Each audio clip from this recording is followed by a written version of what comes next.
Salut les anacalypsiens, bienvenue dans cette nouvelle vidéo d'Anacalypsie. Aujourd'hui on se retrouve pour une vidéo sur le chapitre 40 de Demon Slayer. Alors il est possible que, comme là je vais tourner les chapitres 40 à 43 à la suite et que je suis malade, je pense que ça s'entend à ma voix. Du coup ma voix sera un peu bizarre, vous m'entendrez peut-être tousser et tout. Alors voilà, ne vous inquiétez pas, je ne serai pas malade. Enfin, c'est pas parce que j'aurais été malade pendant un mois, c'est juste que j'aurais tourné les 4 vidéos pendant une journée où j'étais malade. Bref. Du coup, on va se lancer sur l'épisode et voir un peu ce qui s'est passé dans ce chapitre 40.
Du coup, on ouvre avec Tenjiro dans son flashback avec son père et on voit celui-ci.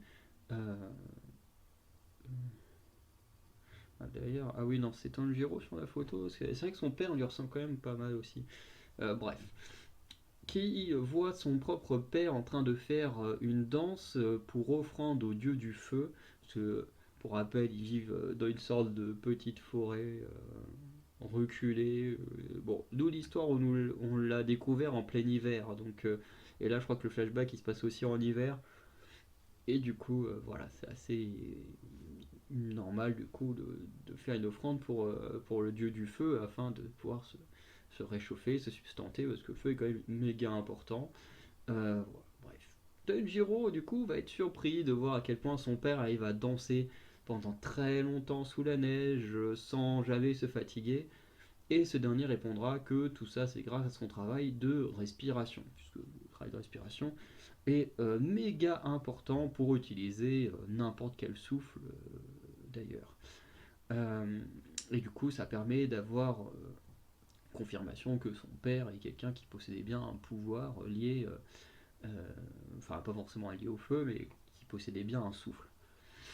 Et du coup, le père va offrir à Tenjiro ses boucles d'oreilles qui ont un lien avec la danse, alors je ne sais plus exactement lequel, mais les boucles d'oreilles ont un lien avec ça. Euh, et, euh, et voilà. D'ailleurs, boucle d'oreille qu'avait reconnu Muzan.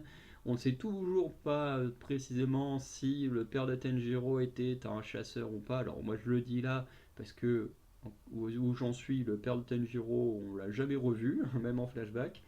On apprendra quand même un petit peu plus sur les boucles d'oreilles et à quoi sont liées les boucles d'oreilles après le train de l'infini. Mais globalement, le père de Tenjiro, pour l'instant, on n'en a pas entendu parler. Euh, voilà. Et du coup, bah voilà, il n'y a pas grand chose à dire de plus hein, sur ce passage. Un petit flashback sympa, mais sans plus. On revient donc au présent avec Tenjiro qui, grâce à son flashback parce qu'il est aussi dans une position très compliquée, hein, c'est un peu le principe de tous les shonen, hein, surtout quand tu es dans un moment compliqué, waouh, t'as un souvenir d'un truc et paf, ou alors t'as les pouvoirs de l'amitié qui te permettent de t'en sortir et d'avoir un power-up venu un peu de nulle part, hein, parce que c'est clairement le cas ici. Tanjiro du coup va réussir à faire face à Rui grâce à la danse du dieu du feu qu'il va réussir à exécuter. Et c'est là où on peut se dire que c'est vraiment un power-up sorti un peu de nulle part, parce que déjà à aucun moment on nous explique avant que Tanjiro est capable de maîtriser le feu, puisque avant qu'on voit le flashback, on avait enfin, on savait rien de son père, on savait rien des boucles d'oreilles. Alors on savait que Musa les avait reconnus, mais on savait pas d'où ça sortait ou quoi que ce soit. Et bref, d'un coup, Tenjiro, qui ne s'est jamais entraîné à faire ce mouvement, bam, il arrive à le faire parfaitement. C'est quand même, ouais, un sacré power-up qui sort de nulle part. Mais bon, ça ne gâche rien en la qualité du manga. Et du coup, il fait également attention à ne pas subir de contre-coup du changement de pouvoir. Alors ça aussi, tu te dis, le gars, il maîtrise un pouvoir, bon, il sait que son père en maîtrisait un autre, sauf qu'il ne sait pas, ou du moins c'est jamais expliqué, mais on ne sait pas qu'une personne peut posséder deux souffles différents, ce qui fait que d'où Tenjiro, il sait qu'il faut éviter d'avoir des contre-coups de changement de pouvoir. Il y a quand même des fois des petits trucs, tu te dis, ouais, quand tu creuses un peu, il y a des petits détails comme ça qui sont pas fous. Alors, quand je dis pas fou, c'est au moment où j'en suis. Peut-être qu'il y aura des explications plus tard, hein. C'est comme dans One Piece, hein. Euh, on nous dit depuis le début que tu peux manger qu'un seul fruit du démon, sinon si t'en manges plusieurs, tu meurs ou je sais plus trop quoi. Et pourtant, t'as Barbe Noire qui se ramène, paf, qui bouffe deux fruits du démon, qui est toujours en vie et tout. Et on nous a encore jamais réellement expliqué pourquoi lui il peut en avoir deux. Et c'est un peu pareil dans Akame ga Kill, ou pareil avec les Tengu, on te dit non, personne peut avoir deux Tengu, et là, boum, t'as Wave qui arrive à en porter deux, comme ça, et clac. Bref.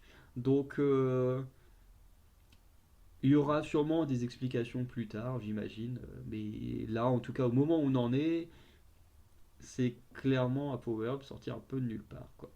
Bref. Nezuko, elle, va se réveiller afin de sauver la vie de son frère, bien entendu, qui allait perdre son bras comme on le voit sur la photo.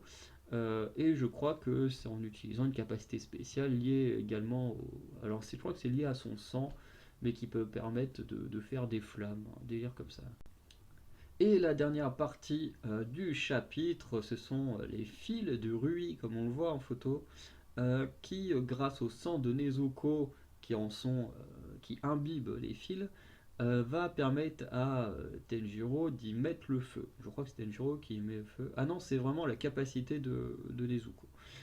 Voilà, qui du coup a une capacité liée aux anciens pouvoirs de son père. Voilà. D'ailleurs, on sait pas vraiment pourquoi un utilisateur de souffle maîtrise précisément ce souffle-là. Ce que je veux dire, si Tanjiro avait un père qui maîtrisait le souffle du feu, pourquoi est-ce que son père lui a pas appris le souffle du feu? Et comment Tanjiro a appris... Enfin, attends, est-ce qu'il maîtrisait le souffle de l'eau avant ou après avoir été chez Uromadaki? Parce que du coup, ça pourrait vouloir dire que Uromadaki aurait entraîné Tanjiro avec le souffle de l'eau. Et que du coup, Uromadaki serait un ancien détenteur du souffle de l'eau. Enfin, ancien, il serait toujours.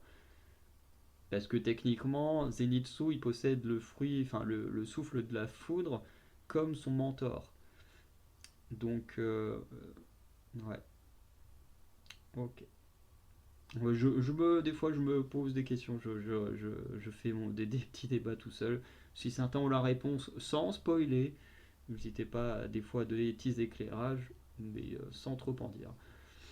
Et du coup, grâce à sa capacité d'inhibition de sang, Nezuko va en jeter sur le sabre brisé de Tenjiro, qui donnera de la force et de la vitesse à ce dernier. Alors tu te demandes comment mettre du sang sur un sabre peut donner plus de force et de vitesse, mais bon, c'est des shonen, faut pas, faut pas non plus se poser trop de questions, c'est de la fantaisie.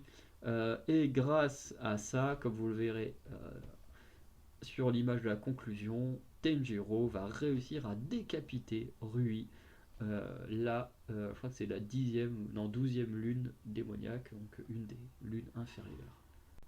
Donc, pour conclure là, un chapitre, ma foi, qui n'est pas du tout mon préféré, qui est peut-être un des chapitres que j'aime le moins, en dehors des chapitres où on est trop sur Zenitsu.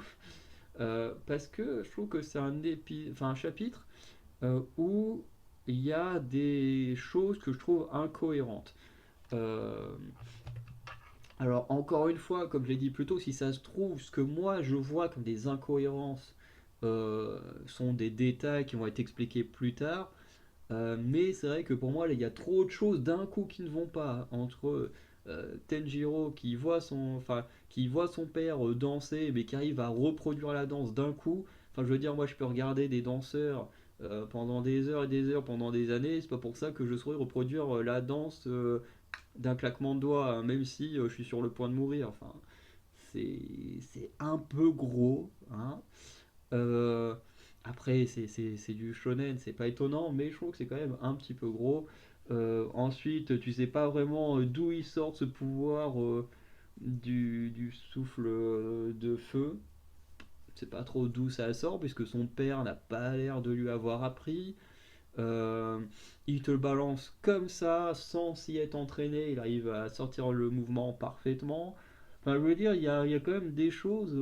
Voilà, le coup du hop là, il utilise le pouvoir de Nezuko sur le sable de Tanjiro et d'un coup, paf, ça le rend plus puissant. Bon, ok, ça peut passer, mais voilà, le fait aussi que Tanjiro se dit oui, il faut pas qu'il y ait de contre-coup sur les changements de pouvoir, sauf que au moment où il en est, tous les gens qu'il a rencontrés avaient un seul pouvoir, et même bah, là où j'en suis dans le manga, donc après, enfin je suis au début quasiment du, euh, du quartier des plaisirs, et on a toujours vu des gens avoir uniquement un souffle. Donc comment Tenjiro peut savoir que si tu en utilises deux, tu peux avoir un contre-coup sur les pouvoirs, alors qu'il n'a jamais rencontré de personne qui en avait déjà utilisé deux différents.